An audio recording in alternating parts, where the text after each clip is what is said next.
You are listening to the sounds of the Right On Network.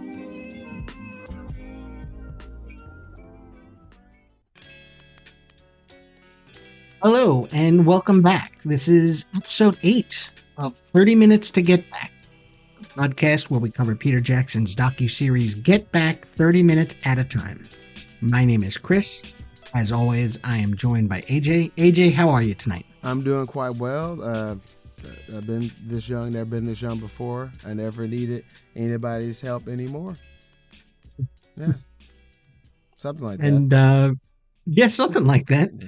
Something like that. That's kind of foreshadowing for the opening of this episode, right? That is correct. We kind of get Beatles reset in this episode. I feel like it's sort of like they hit the restart button and they decide they died too many times and they want to start the game over. Yeah. It's kind of what it feels like. And George is back. And George is back. You know what I love about this is that George comes back and then he ends up being the guy who is setting up the studio space for everybody else and nobody else is there. It's almost like, all right, you got your vacation. Now we're going to take the weekend off and you get the studio ready. But, we pick up, last episode, the last thing we talked about was when Peter Sellers showed up and he leaves and the Beatles are still kind of just hanging around. And this is kind of where your intro comes in because John is doing this thing where he's sort of trying to lift everybody's spirits. Right? That's what it felt like to me. I remember in the Imagine documentary that he had said in the early days when they were like in Germany and they were playing in like a dirty club and they weren't making any money, he would make jokes and do voices and characters and keep all their spirits up. And it felt like that's what he was doing here because he was like weaving in lines from Beatles songs as he's staring at the camera doing sort of a newscaster voice. Now, I don't know if there was tension in that. I don't know if John was taking the piss. It was funny, but it was also tense. Yeah, I felt that too. There was a weird moment. It was weird. It was almost like John at one point is talking about his own faults, right? He had that line where he's like, talks about how he's always late. He said something like, if I say I'm going to be here at 10, I should be here at 10. And Paul is like, I don't remember exactly what Paul says, but his version of that was like kind of telling John they should discuss that off camera. Almost like it was too little too late for Paul. Yeah. I don't know if you caught that.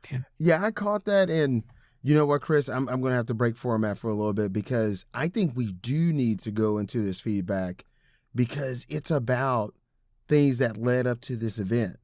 So we received some feedback by a one Tim Price. He wrote into 30getback@gmail.com. It goes, "Hi, Chris and AJ. Loving the coverage of Get Back, and I've never watched it before, so this was a good excuse to do so. I heard the Beatles on the radio as a kid in the 70s, so I basically heard them all my life.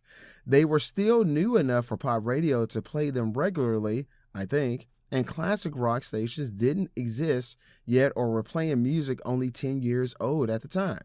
After that, my family had a Beatlemania album, which honestly was fun to listen to and got me more familiar with the songs. In the 80s, my brother really got into the original albums, which he let me copy, and I think I bought some of my own tapes. They wore out all a while ago, alas. Oh, a side tangent. Have either of you ever seen the movie Sgt. Pepper's Lonely Heart Club Band?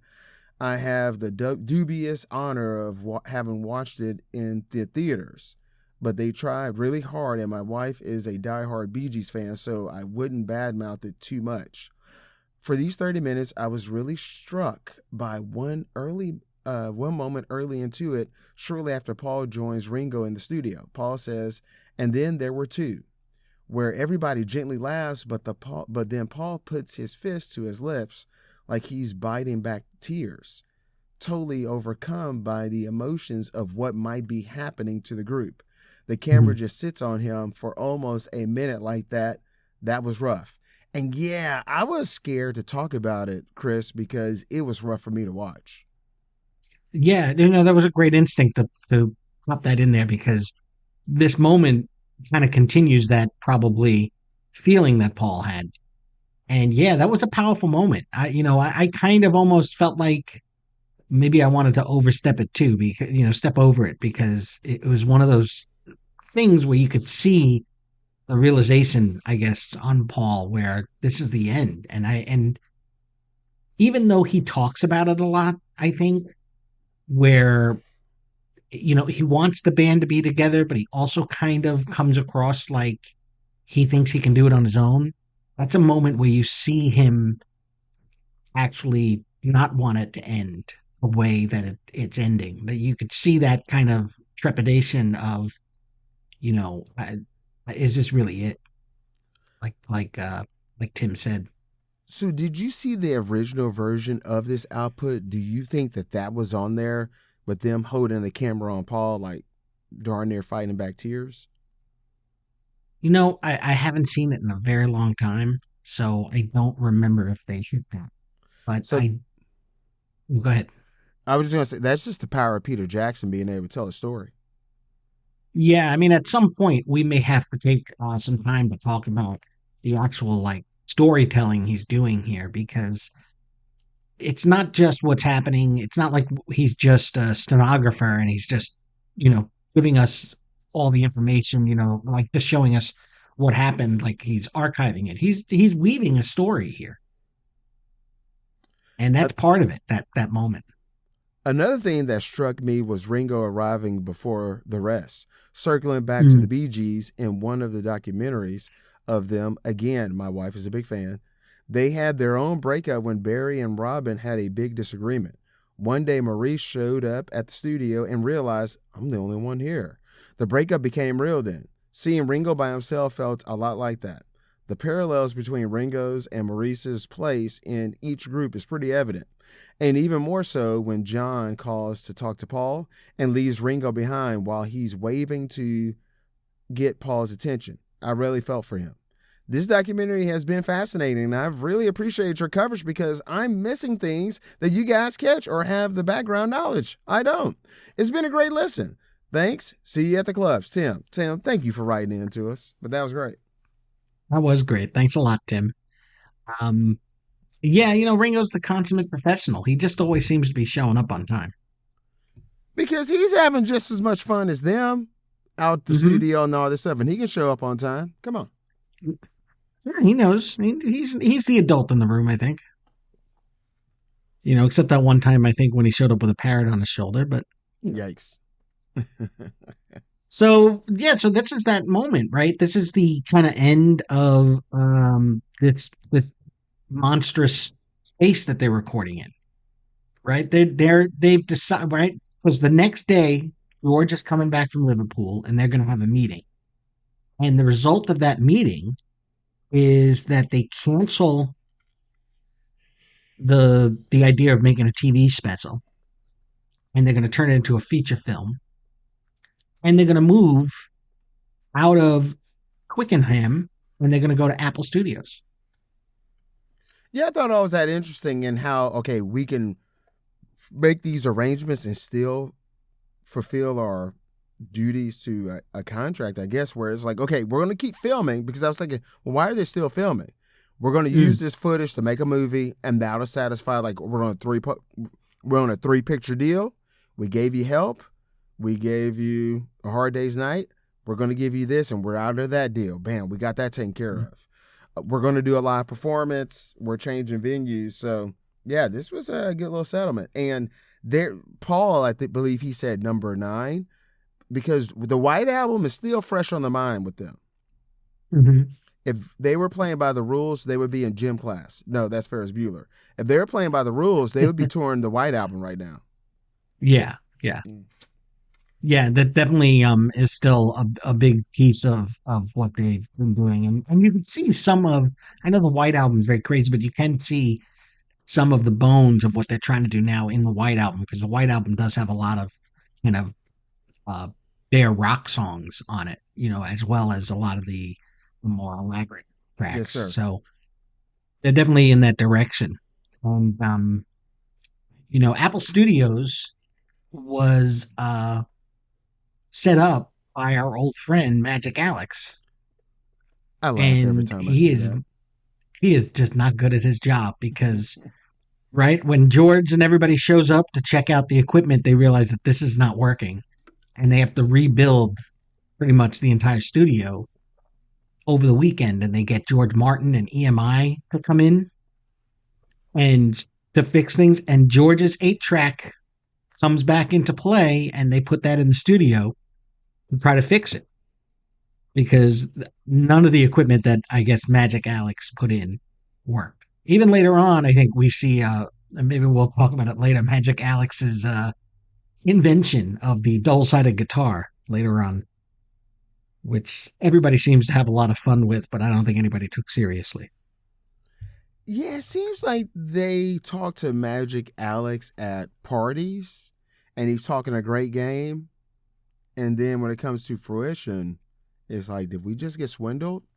And then they Right. meet him at a party again. They go like, man, wow, what a great guy. Yeah, let's hire him again. I don't know. That's the vibe I'm getting. I could be totally off base with that. Now, while George is checking out Apple Studios, Paul uses the last day at Twickenham, put down a demo of Oh Darling.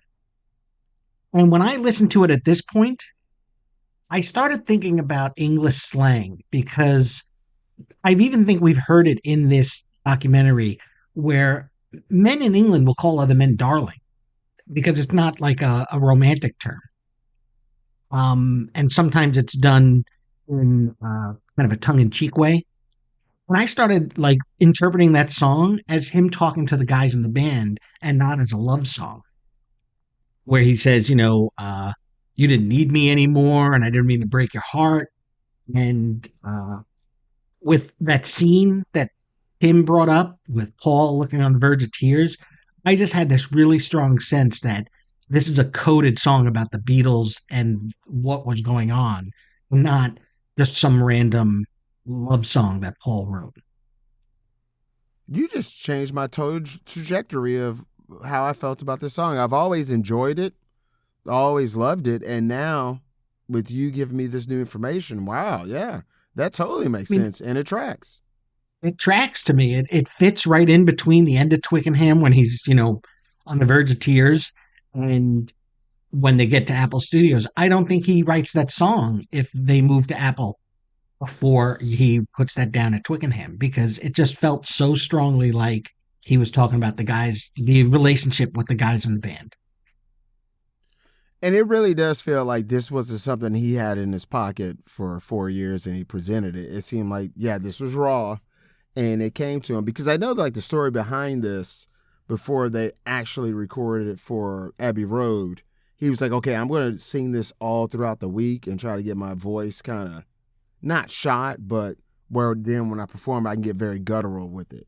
And yeah, it comes off well. So the next day, I think Monday, they're supposed to go in, but the studio's still not ready to record. So they have just a rehearsal session. But there's an interesting thing that happens because they don't let the cameras in the studio, but we do get to see some apple scruffs. And they which called was them that interesting. apple scruffs, yes. And they call them apple scruffs, Mhm. right? And they and it was interesting to see like what people at the time felt about the band and what they wanted from them. And how, because I think the interviewer asked them, have you heard rumors that they may break up? And they said, we hope they don't, but everything ends. Like it was a really interesting conversation he had with these two young women who just wanted to see Paul walk into the building. Yeah, yeah. It's there. The apple scruffs are out there. It's interesting because it could be, I was going to say, it could be in today's terms, a YouTuber gamer, and it would be 90 scruffs out there. So it was interesting that there was only two. And and you know what else I also felt? Because of all of this function going on in the studio, it almost is like everything kind of reversed. Because when we get the band, when we finally see them in the studio, they really seem to be in sync, but everything outside of them is in total chaos. Yeah, Paul McCartney, he said, hey, at the end of the day, we were a good little band. And I think that's the thing. That's what I like about them. It's like, all right, at the end of the day, you put the four of them up there, and they're going to give you that rooftop performance. Mm. And thinking about it too, them as a band, they really have been apart more than together since this project started. Because George leaves on January 10th, and he doesn't come back till the 21st. So they were only together for a few days at Twickenham before he quits. So it really is like this is the actual beginning of the project. Even though they've done a lot of work, this is really them as a band in the same space for the first time as a good little band, as Paul said. Do you think the days that they did spend together before moving to Apple Studios, that they performed for 8 hours each day at the least? I don't. I mean, Okay. maybe some of them did, but it seems like John was late a lot, so he wasn't always coming in on time. They were taking these lunch breaks all the time. So no, I don't think that they put in full day. I think they put in as full as they could under the circumstances, but I felt like there was a lot of time too where they're in the studio just trying to figure out how to do the live show or do the TV show or where they should travel. So I feel like, they probably like 50-50 with the time at Twickenham, how much time they recorded versus how much time they were talking or waiting for John and all that stuff. I mean, what did you think? Did you feel like they were putting in a solid 8? I would say, I guess they put in enough time to go, I get it. I understand what this is.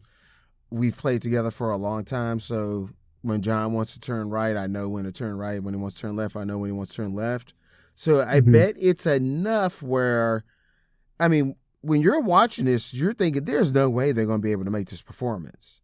But we see it and they do. And like even in the performance, we see some gobbledygooks, but it's still like, wow, this is still powerful. So I guess they just know each other enough to go, man, if we write songs, if we rehearse them at the minimum 13 times, we're good. But I mean, I don't know how a band works, but it seems like that's where it's headed. Well, it seems like that Monday was really good for them. They didn't have the cameras. They weren't worried about recording anything. And when we do see them, they got a lot of. They seem like they're ready. We're ready to lay down the tracks, and we're ready. We have our list of songs. Paul read them off, right? At some one point, he read off all the songs, and I thought it would be interesting because this would have been, I guess, the original version of the album.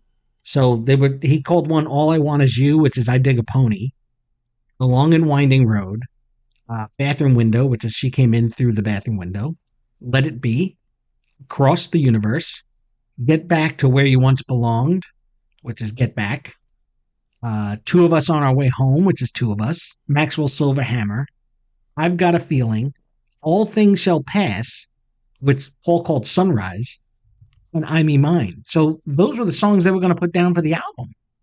It sure was. Which is crazy to me. I think that could have been a Beatles album. Because keep in mind, guys, that's listening to this, I know a lot of you already know this. They're going to scrap this at the end of this and go like, all right, let's get together and make a proper album. Boom, we get Abbey Road. And then afterwards, Let It Be comes out. And it's like, uh-oh. And that John Lennon, he refers to it as they call us with our pants down. But yeah, it's very interesting how things turned out. But like that list you just read off, that was supposed to be the album. Yeah, and they were ready. So they must have done a lot of work on Monday because they had it ready. They knew what songs they were doing. They must have already kind of worked out how they were going to sound. They must have really just put in the work. And there's still pressure, right? Because they still want to do a live show. That's going to be the button on the end of the film that they're making now. And Glyn Johns is leaving soon, and George Martin isn't happy about that because he doesn't like changing horses in midstream. And they're still kind of on the clock. So it isn't like it's smooth sailing. They still want to try to get some things done in a certain amount of time. That's very interesting, and I'm glad you mentioned that because that we mentioned this in the last episode where it's like, hey, we're the Beatles. We don't have to give ourselves deadlines and timelines. We can do it whenever we want. But it's like, no, hey, I'm Glenn Johns. This isn't the only way I make money. And I booked my year in advance. I have to be in Los Angeles in 3 weeks, so they're still on a time crunch. It's very interesting that the biggest band in the world, they have deadlines. Yeah. And this is from a band that's still on the, we're not touring. We're not going to do that. We're not touring. So I can see, like, yes, a big band everyone has deadlines. It doesn't matter who you are. But just the fact that, well, you just eliminated this process of you're not touring. And I think you guys could release an album whenever you want. So what's up with the deadlines? But it's like, but this isn't our studio, or the people that's producing this stuff, they can't just sit at home and wait for us. They got to book other jobs. So we did all our, like again, I said this on the last episode as far as like with Yoko Ono, where it's like, hey, she's at all the recording sessions. But the recording sessions, they don't last 999 days. It's the month of January. She X'd out January and went, I'm going to do this. And then February, I'm going off to something else. So yeah, is this month of time. Because remember, they're on a time crunch. Ringo is shooting the Magic Christian movie. Mm-hmm. Mm-hmm. So they're all about to go off and do other things. So yeah. They're on a time crunch. Yeah, so it's not going to be, no pressure and they can take their time. But I did find it a lot of fun. I got a lot of fun out of watching them in the beginning when they first get to the studio and like John's making toast and Ringo's, they're bringing out tea and Yoko's asking George Martin where a record store is that she could get like a music score from. It just seems so mundane for these giants of, these icons. And we're watching them in this really human moment of just people coming to work in the morning, poking around the coffee machine while they're waiting to start their day. It was just an interesting kind of, contrast from the songs that we're hearing that are these iconic songs and these larger than life people, and they're just regular people.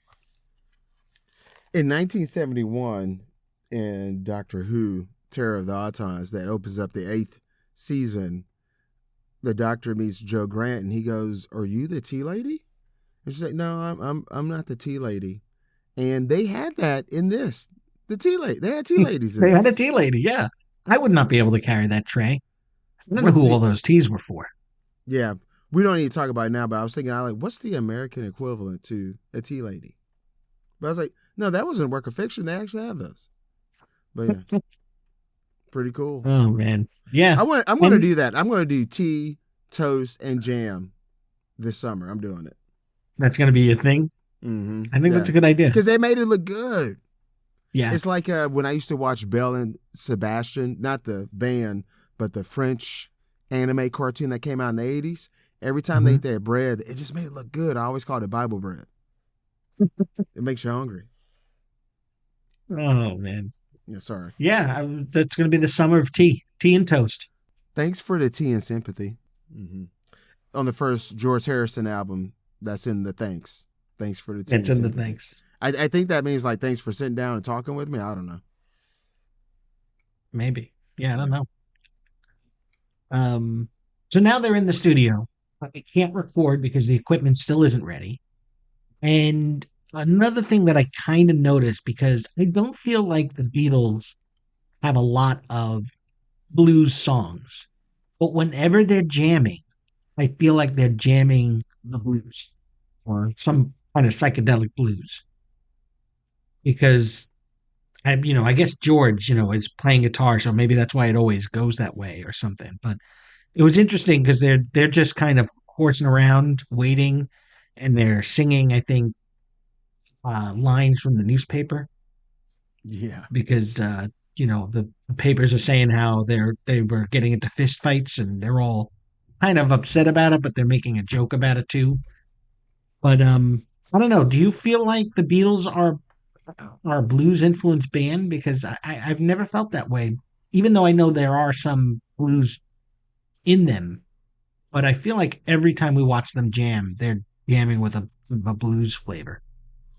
So on this feed, we have On the Record Jams, and we just recently covered the song on Rubber Soul, You Won't See Me. And the Beatles, they definitely tap into soul and R&B. I've always been fascinated with these sessions where it just gets muddy. I feel like Let Me Down is bluesy and muddy and murky, and I just thought that was interesting.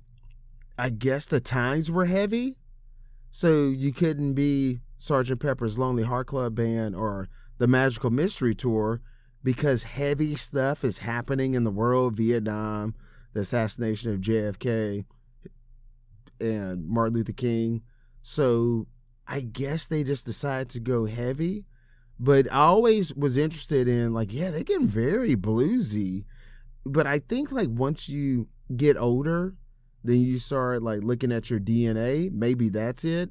I know John Densmore, the drummer of The Doors, he was saying, like, if we would have kept going with Jim Morrison, he really just wanted to do blues stuff all day long. So maybe that's just what it is. I mentioned this before, like, you start thirsting for analog. I don't know. Mm. And, you know, I guess, too, you think about the 60s, the blues that leads to rock and roll is still pretty fresh. I mean, I know it's a decade ago, but they were, you know, all these people were alive when it was just the blues before it was rock and roll. So it's in their DNA. And they're starting to be brought out. Like, people are starting to bring out, like, hey, man, in the 40s and 50s, these guys were doing rock and roll, and this is where we got it from, and they started bringing them on tour. And you start seeing with John's solo work, like, when you watch him perform, he's doing a lot of rock and roll stuff. Yeah. Post-Beatles. Post-Beatles, yeah. You know, in this moment, too, we meet Derek Taylor, who is their publicist, I believe, or he works in their press office. And it seems like he was around the band for a while. He started, you know, he first met them around 63, and he became a really trusted inner circle person. I think he was really close with George, and he also was in the bed-in that John and Yoko do in Montreal later on. I just distinctly remember him because there was a American cartoonist in the scene that I remember seeing, kind of being fresh with John and Yoko, and Taylor like jumped in the middle to try to kick him out, and I remember John calming him down. But he seems to be a very loyal and vicious defender of the boys in the band.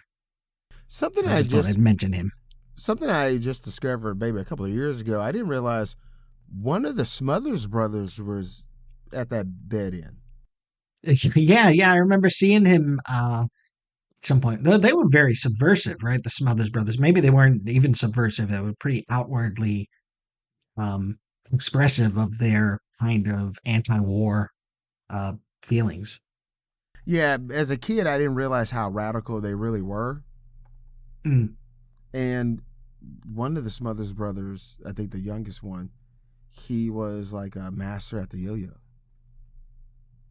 I just want to throw that I did not know. Yeah. Which, you know, many people say the yo-yo can be politically subversive. I don't know if that's true. I just made that up.